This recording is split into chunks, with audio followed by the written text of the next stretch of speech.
இல்ல, gold nano particles cancer research and ட்ரீட்மெண்ட்டுக்கு use பண்ணப்படுது. ஸ்பேஸ் எக்யூப்மெண்ட்ஸ்ல நாசா மாதிரி கம்பெனிஸ் யூஸ் பண்றாங்க. போன் போன்ற பல எலக்ட்ரானிக் டிவைஸ்லயும் கோல்ட பயன்படுத்துறாங்க.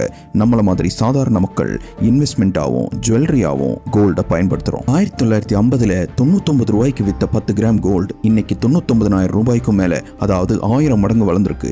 இதுக்கு மெயின் காரணம் கோல்ட ப்ரொடியூஸ் பண்ண முடியாது, இருக்கிறது தான் எடுக்க முடியும். Very rare. ஆனா தேவை ஜாஸ்தியா இருக்கு. ஸோ இது ஸ்கேர்சிட்டியை உருவாக்குது. ஸ்கேர்சிட்டியும் டிமாண்டும் சேர்ந்து விலையை ஏற்றி விடுது. அடுத்ததா கரன்சி வேல்யூ குறையும் போது மக்கள் கோல்டு அதிகமாக வாங்குவாங்க. இது இன்ஃப்ளேஷன்ல இருந்து தப்பிக்க ஒரு பெரிய வழி. வார்ஸ், பேண்டமிக், ரிசெஷன் வரும்போது மக்கள் மற்ற இன்வெஸ்ட்மெண்ட்டை விட கோல்டே மேலுன்னு இதில் இன்வெஸ்ட் பண்ணுவாங்க. அது மட்டும் இல்ல, இந்தியாவோட கல்ச்சரல் தேவைக்கும் கோல்டு நிறைய தேவைப்படுது. ஒரு வருஷத்துக்கு 800 to 900 ton of gold wedding, dowry, அப்புறம் மற்ற ஃபெஸ்டிவல்ஸ்க்குன்னு இந்தியா வாங்குறதா சொல்றாங்க.